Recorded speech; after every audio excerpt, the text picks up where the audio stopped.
एक आदमी को हमने देखा, रिक्शे वाले सुना, रिक्शा सब खड़ा, जी जी साहब रेल स्टेशन जाओगे? हाँ साहब जाएंगे। तो जाओ, फिर क्यों खड़े हो यहां?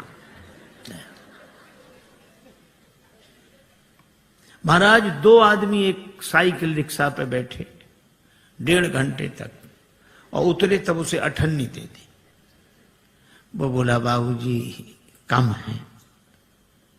तो क्या बोले? कम है, हैं? अपना मकान लिख दे तुम्हारे नाम, जमीन लिख दे, कम है। दूसरा क्या कहते? अरे ये छोटे लोग, इनके मुंह मत लगो, चलो। और वो क्या कर, अठन्नी लेना कि नहीं? तुम नहीं, वापस दे दे मुझे। बेचारा चुप होकर रह गया, क्या करे।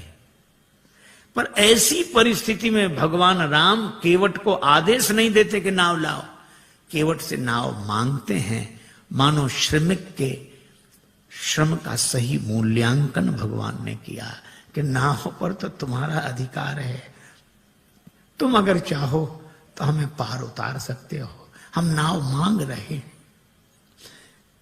केवट ने सुना तो आंखों में आंसू आ गए, हृदय भाव से भर गया, क्योंकि उस बेचारे ने तो जिंदगी भर आदेश का स्वर सुना था, पर कोई नाव पहली बार मांग रहा था, और नाव मांगते देखकर उसके मन में निश्चय हो गया कि ये नर रूप में नारायण है। जो श्रमिक के श्रम का इतना सही मूल्यांकन कर सके, वे तो भगवान ही हो सकते हैं। कहा ही तुम्हारा मरम मैं जान गया। भगवान कहते नाव इधर लाओ, केवट उधर ले गया। भगवान ने कहा इधर ले आओ, नहीं लाऊंगा, मैं जानता हूं आपके बारे में अच्छी तरह।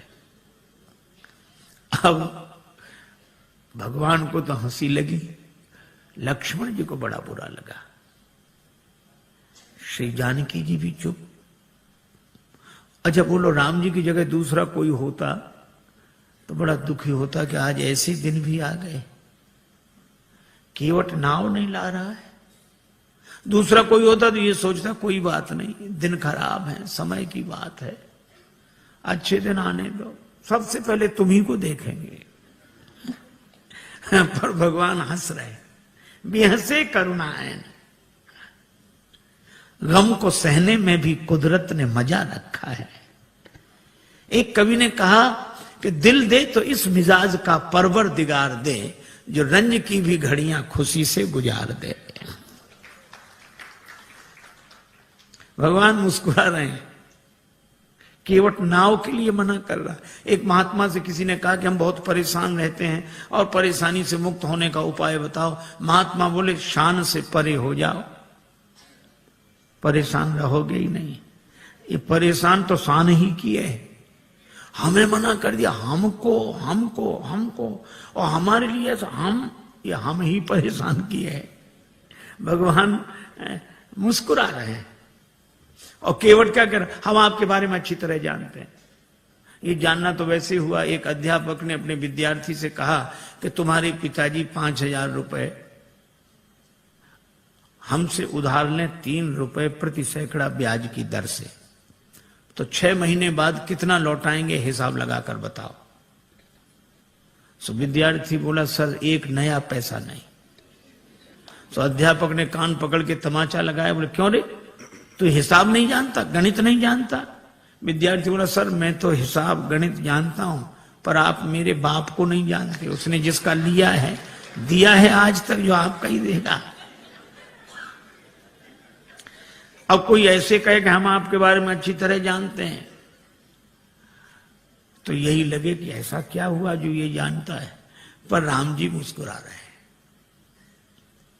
बेहसे, और श्री लक्ष्मण जी जानकी जी की ओर देखकर मुस्कुराते कि तुम भी मुस्कुराओ, काहे को ऐसे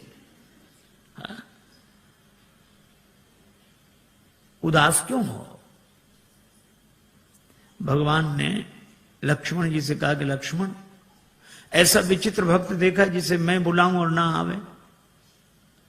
लक्ष्मण जी तो मौके की तलाश में थे, खींच रहे थे। लक्ष्मण जी ने कहा कि प्रभु आपके जितने भक्त होते सब ऐसे ही होते, जो आपका कहना न माने वही आपके भक्त। भगवान ने कहा यही विचित्र भक्त है, दूसरा कौन? का दूसरे सुमंत जी।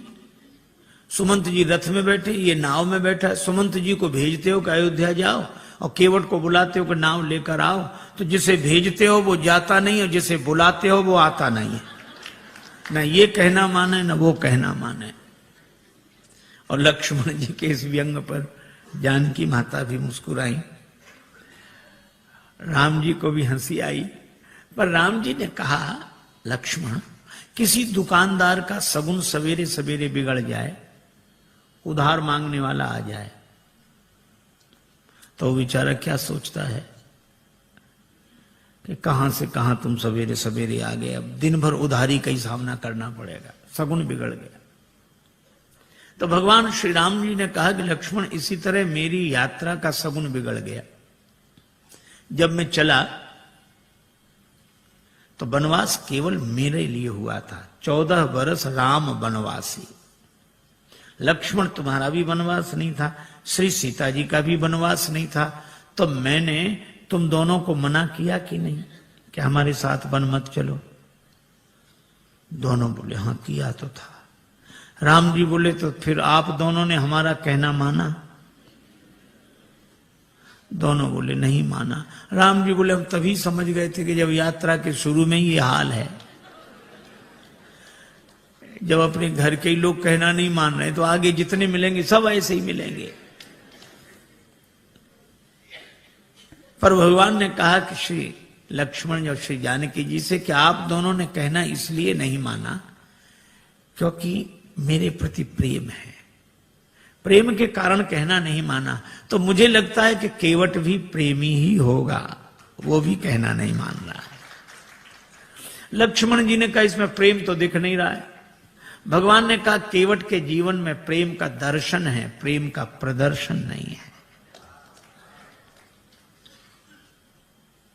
जैसे हम लोगों का होता है, जो मिले उसी से, अरे आप तो हमें प्राणों से अधिक प्रिय हो।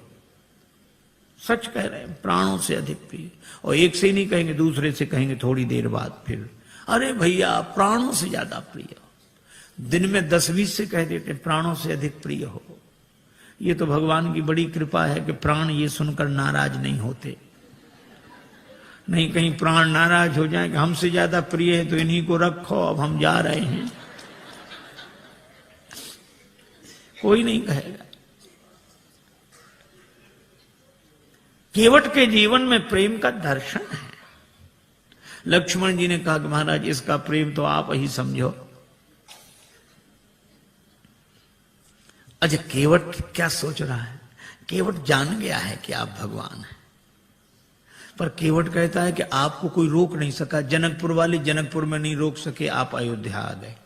अयोध्या वाले अयोध्या में नहीं रोक सके, आप श्रृंगवेरपुर आ गए। और श्रृंगवेरपुर के राजा श्रृंगवेरपुर में नहीं रोक सके, आप गंगा जी किनारे आ गए। और अगर मैं भी आपको नाव में बिठाकर पार कर दूंगा तो फिर मेरी भी क्या हिम्मत जो मैं आपको रोक लूं। तो उपाय यही अच्छा है, न नाव लाऊंगा न पार करूंगा, अपने आप रुके रहोगे। कही तुम्हारा मर्म में जाना।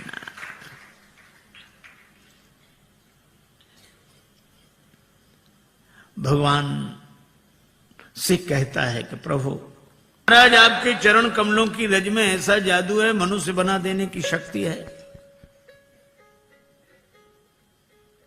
शिला को चरण छुला दिया, नारी बन गई। भगवान ने कहा तो शिला तो पत्थर की होती, तुम्हारी नाव कोई पत्थर की है? केवट बोला वाह महाराज, शिला तो देर में बनी होगी, ये तो लकड़ी तो पत्थर से कोमल होती है। पाहन ते बन बाहन काठ को कोमल है, जल खाई रहा है। ये तो और जल्दी बनेगी, पानी में पड़ी हुई लकड़ी और कोमल होगी। भगवान ने कहा क्या उपाय क्या है, क्या चाहते हो? केवट बोला हम क्या चाहते हैं, आप पार जाना चाहते हो कि नहीं? भगवान बोले हमें तो जाना ही। तो फिर ये कहो आप चाहते हो पार जाना? हाँ, तो जो प्रभु पार अवसिगा चाहो, मोहि पद पदुम पखारन कहो। अपने चरण कमल धोने के लिए कहो। भगवान ने कहा कि वैसे काम नहीं बनेगा। केवट बोले कैसे बनेगा?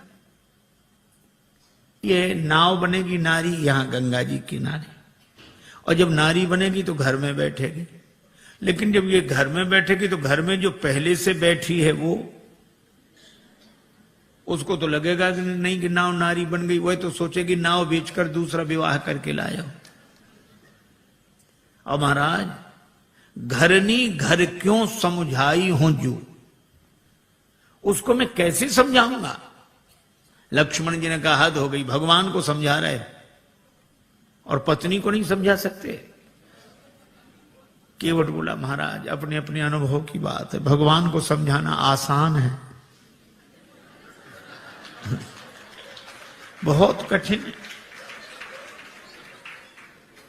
राम जी खूब हंसे, लक्ष्मण जी भी हंस रहे हैं केवट की इन अटपटी बातों पर। भगवान बोले तो और कोई उपाय? एक उपाय है। क्या?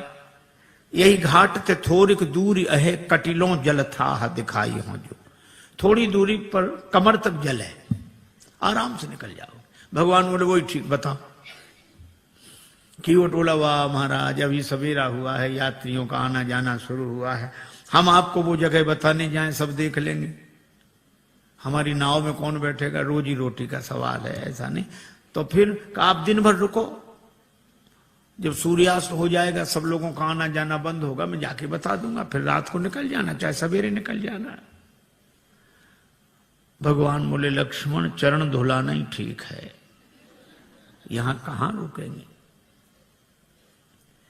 केवट कहता है कि चरण धोने के लिए कहो। पात भरी सहरी सकल सुत बारे बारे, केवट की जाति कछु वेद ना पढ़ाई हो, पूरो परिवार मेरो याही लाग राजा जू हो, वित्तहीन कैसे दूसरी गढ़ाई हो। अगर ये नाव नारी बन गई तो फिर यह भी तो सोचो महाराज, कर पूरे परिवार का पालन इसी नाव से होता है, तो परिवार का पालन करने वाला साधन तो चला जाए और घर का एक सदस्य और बढ़ जाए। महाराज कृपा करो आप तो। अच्छा, अब इसमें एक बड़ा तात्विक संकेत है। केवट कहता है कि नाव नारी न बने। हम लोग भी व्यवहार का काम करते हैं, दुकान चलाते हैं, व्यापार करते हैं, पैसा लेते हैं, देते हैं। श्री तुलसीदास जी कहते सब करो, कोई बात नहीं। केवट भी यही करता है, धंधा करता है, यात्रियों को बिठाता है, उस पार ले जाता है, पैसा लेता है। लेकिन इस केवट की सबसे बड़ी विशेषता एक है कि यह नाव तो चलाता है, लेकिन नाव गंगा जी में चलाता है। और गंगा जी क्या है? का राम भक्ति जहां सुरसरी धारा। इसी तरह हम दुकान व्यापार आदि सब करें, लेकिन भक्ति की भाव धारा से जुड़कर करें। यही केवट प्रसंग का संकेत है। भगवान ने कहा अगर तुम्हारी नाव नारी बन गई तो पार करने वाली खुद पार हो जाएगी, जड़त्व से मुक्त हो जाएगी। केवट बोला सो तो ठीक है, लेकिन नाव नारी बनेगी तो घर में बैठेगी, और इसका अर्थ कि मेरी बुद्धि अगर चैतन्य हो गई तो आत्मन्यो आत्मना तुष्टा के भाव से घर में बैठेगी, तो भक्ति की गंगा जी तो छूट जाएंगी। प्रभु मैं ऐसी मुक्ति नहीं चाहता जो भक्ति की गंगा जी से दूर कर दे। वह नहीं बंधन की जो अज्ञानता से बांध ले मन, और फिर सहसा कभी भी टूट सकता हो अकारण। मुक्ति छू पाए न जिसको मैं उसे बंधन कहूंगा, जो मरण को जन्म समझे मैं उसे जीवन कहूंगा। महाराज मुझे मुक्ति नहीं चाहिए, और आपके चरणों की रज मुक्त कर देने वाली है, तो इस मुक्त कर देने वाली धूल को ही धो डालूंगा। काहे से धोगे? गंगा जल से। और कितना बढ़िया संकेत है कि इस मुक्त करने वाली रज अर्थात रजोगुण जन्य कामना को भक्ति के भाव जल से धो डालूंगा। मुक्ति नहीं चाहिए, सगुण उपासक मोक्ष न लें। भगवान ने कहा तो फिर धो लो चरण, क्या दिक्कत है? केवट बोला ऐसे नहीं धोऊंगा, कहोगे तब धोऊंगा। मोहि पद पदुम पखारन कहाहू कहो। श्री राम जी ने कहा कि काहे को इतनी जिद कर रहे हो? अरे बहुत लोगों ने हमारे चरण हमसे बिना पूछे धो लिए, हमने मना थोड़ा ही किया। तुम भी धोगे तो मना थोड़ा ही करेंगे, पर कहलाते क्यों हो? और फिर हमको संकोच होता, हम कैसे कहेंगे हमारे चरण धो लो? अरे किसी श्रद्धे के प्रति किसी की श्रद्धा है तो चरण छू ले, पर ऐसा कौन श्रद्धे होगा जो अपने चरण फैला कह के चलो छुओ? ऐसा तो वही कह सकता है जिसका शर्म से कोई संबंध ना हो। अब भगवान कैसे कह देंगे हमारे चरण धो? और केवट कहता कहोगे तभी धोएंगे। तो भगवान ने कहा कि बिना पूछे धो लो। बहुतों ने धो लिए। केवट ने कहा सुनो महाराज, जिन्होंने बिना पूछे आपके चरण धो लिए उनकी अपनी गरज रही होगी, उन्हें भवसागर से पार जाना होगा, इसलिए उन्होंने आपके चरण आपसे बिना पूछे धो लिए। लेकिन यहां गरज मेरी नहीं, यहां गरज आपकी है। मुझे पार नहीं जाना, पार आपको जाना है। इसलिए अगर पार जाना हो तो कहो कि हमारे चरण धोकर हमें पार कर दो। भगवान मुस्कुराए कि केवट सब कुछ पाए ले रहा है, पर इतना चतुर है एहसान रत्ती भर नहीं। आपकी गरज है, कहना हो कहो। लक्ष्मण जी बोले अगर चरण धुला लें तो? लक्ष्मण जी बोले सुन, पहली बात सुन, भगवान से भी बहस कर रहा है, कहीं भगवान नाराज हो गए तो वापिस चले जाएंगे। केवट बोला नहीं जाएंगे। कहा ही तुम्हारा मरम में जाना। श्री जानकी जी भी साथ आई हैं, और मरम शब्द का एक ही अर्थ है, रकार रामचंद्र हैं, मकार मातु जानकी। तो ये रकार रूपी राम जी मकार से घिरे हुए हैं, अर्थात श्री जानकी जी की कृपा के कारण आए हैं, और जानकी जी उपस्थित हैं तो श्री राम लौट नहीं सकते, वो तो कल्याण करके ही जाएंगे। अच्छा सो तो ठीक है। भगवान बोले अगर चरण धुला लें तो? केवट बोला चरण धुला लो तो कोई हम पर एहसान करोगे? औरों से उतराई लेता हूं, आपसे नहीं लूंगा। नहीं लोगे ना? पद कमल धोए चढ़ाई नाव, ननाथ उतराई चहो।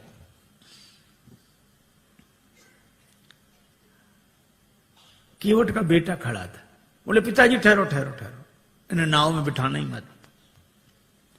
क्यों? चरण धो लेंगे, फिर क्या कठिनाई है?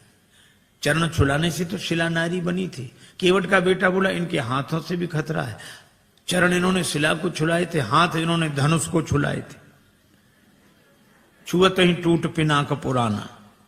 अगर चरण छुलाने से नाव के नारी बनने का डर है तो हाथ छुलाने से नाव धनुष की तरह टूट जाएगी। इनको किसी भी दशा में बिठा लो ही मत ना। लक्ष्मण जी ने सुना कि केवट है सो है, बेटा और गजब। पर केवट बोला नहीं नहीं, चरण धुला लेंगे बस।